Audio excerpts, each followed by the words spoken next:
Hello EFD squad and welcome back to Continental Club, where we discuss the hottest topics in European football. And talking of hot, I'm joined by two absolute pieces in Patrick Van Straten and DJ Elab. Nearly ran out of oxygen there, lads. I'm so excited about today's episode.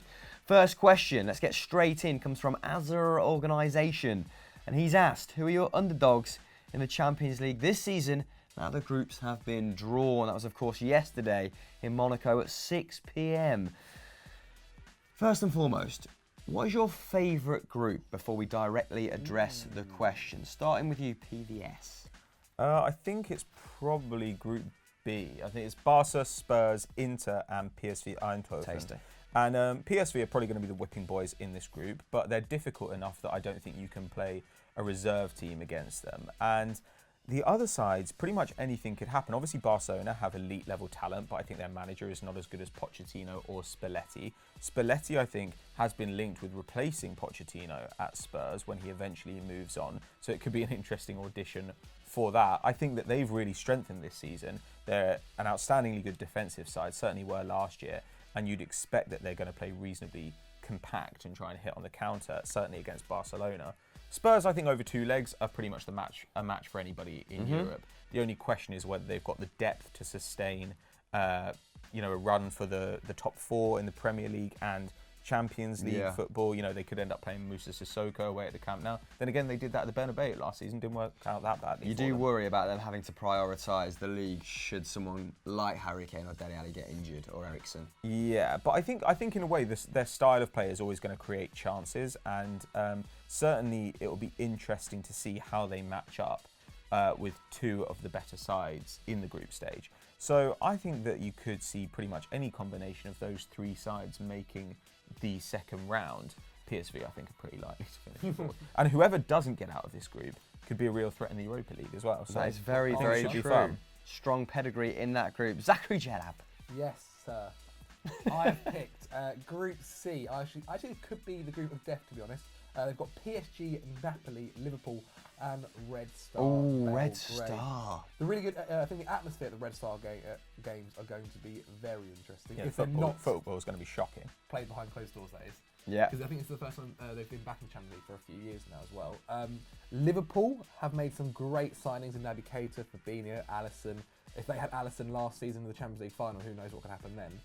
And obviously they've kept Mohamed Salah, Mane and Firmino, and they've started this season very well, I think, to say. They've not conceded the goal, so it's not too bad. Yeah, they are good. As for Napoli, I think the Napoli of last season would have made it even more interesting under Sarri. However, Carlo Ancelotti is not a bad coach at all. I think it's going to be a very hard game to go to Italy and play them there. And as for PSG, under Thomas Tuchel, they've still got Neymar, they've got Mbappe, who I think is going to have the season of his life again.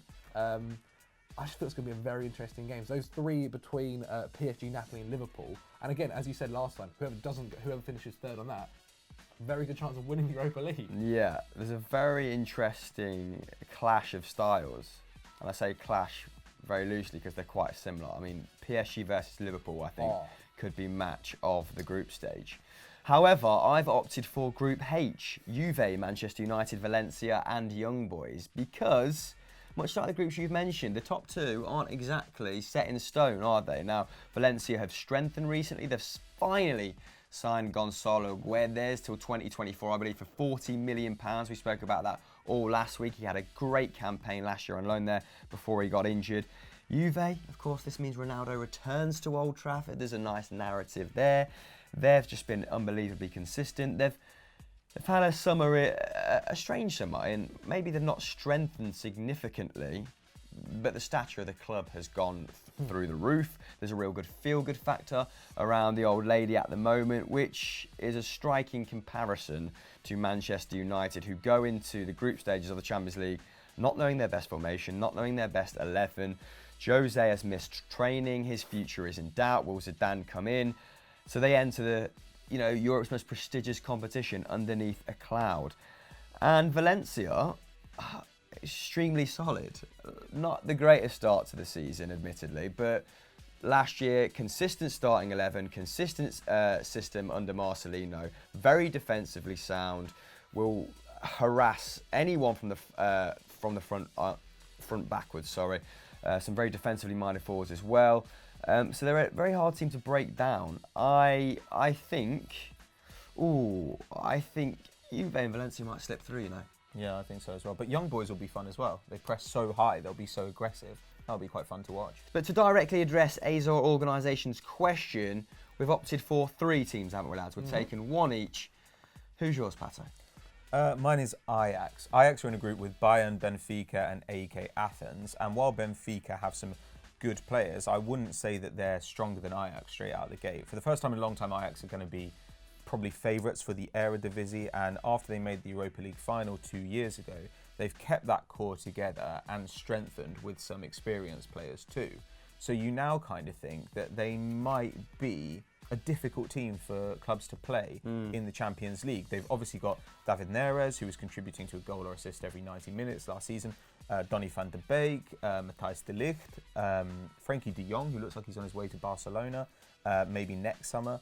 Those are really exciting young players. Plus, Ziyech is still excellent. Tadic will take some of the creative burden off him, and Dali Blind adds a bit of experience at the back. So I think that, that's a very escapable group for Ajax.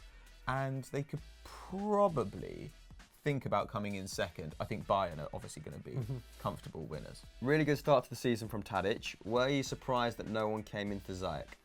Hakim Ziyech has been linked with a bunch of clubs from Italy. He was linked with Napoli.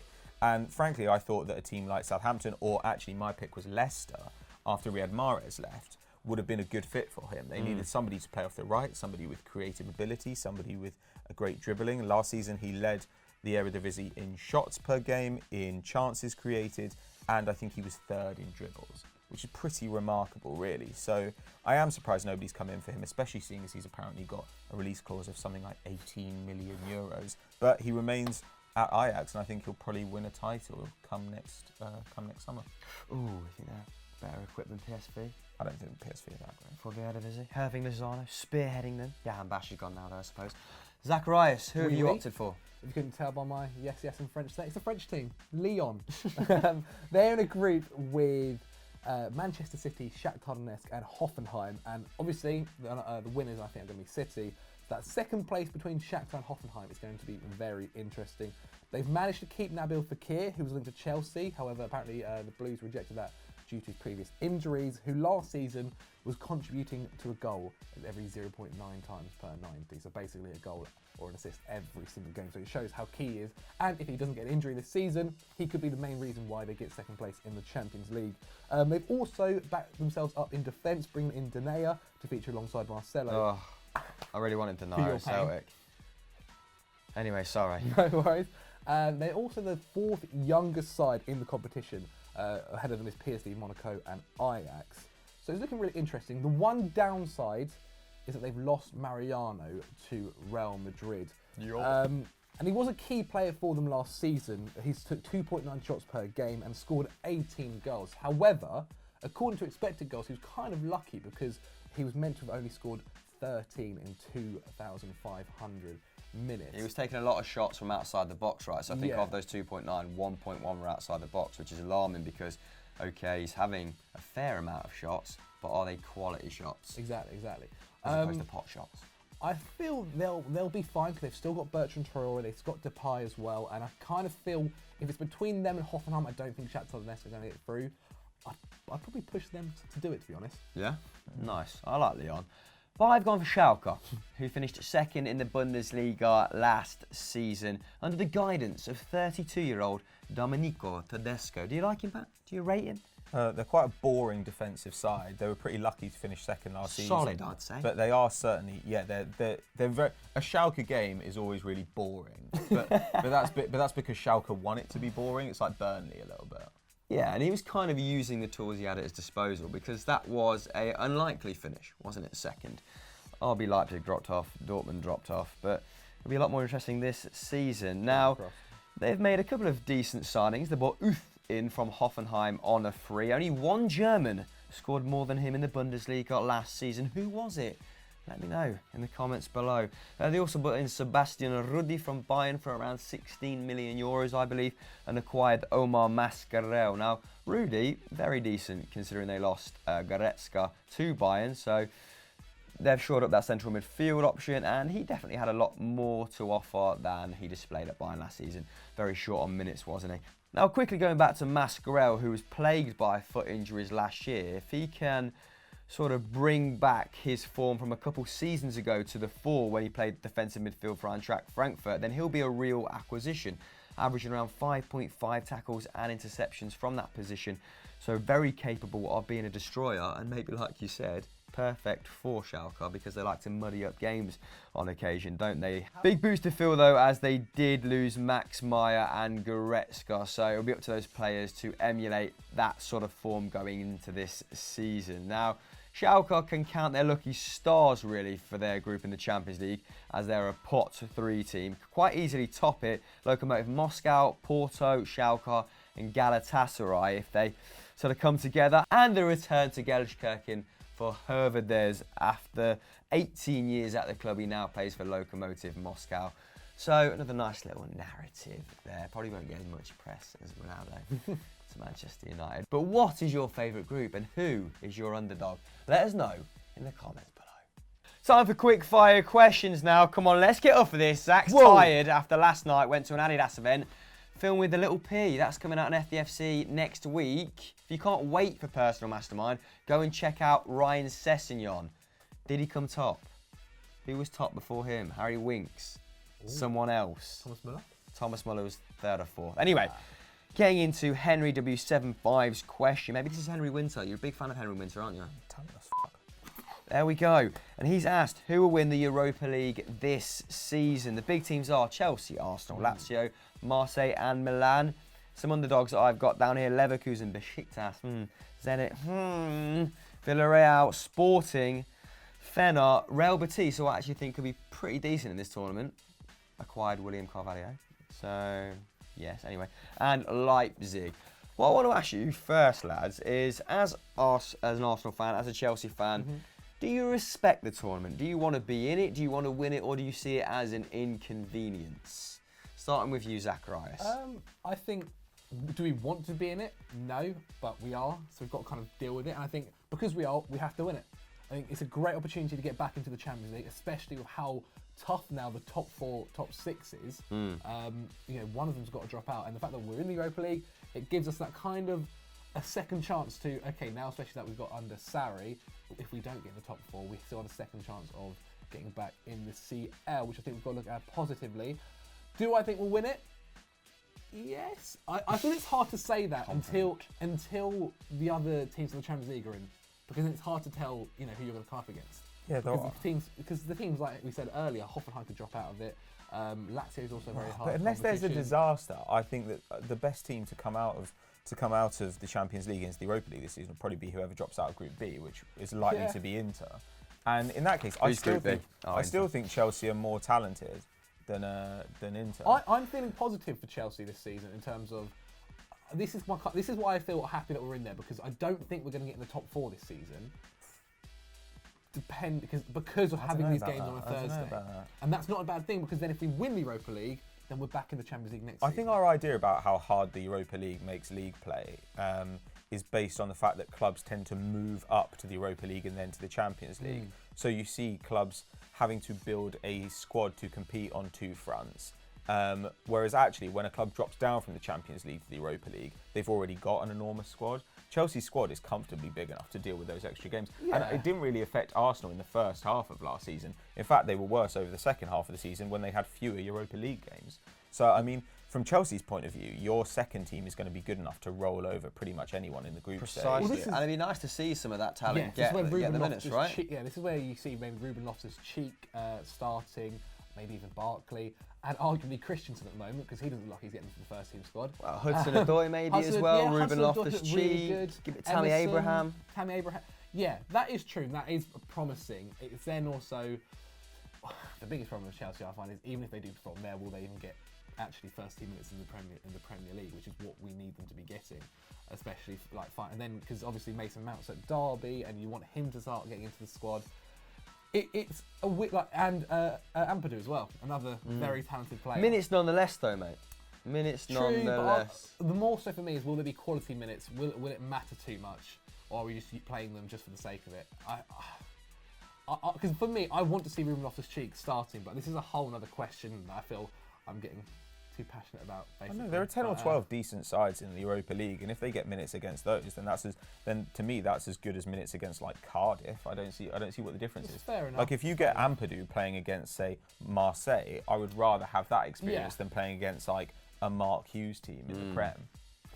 Fair enough. To me, as I said, minutes is minutes, and that's what they do need. And if they can show what they're like, then maybe they'll get more minutes in the Premier League as well. So it's positive. Just got Liv off camera with her sunglasses on. Definitely fallen asleep during this production. Anyhow, Arsenal.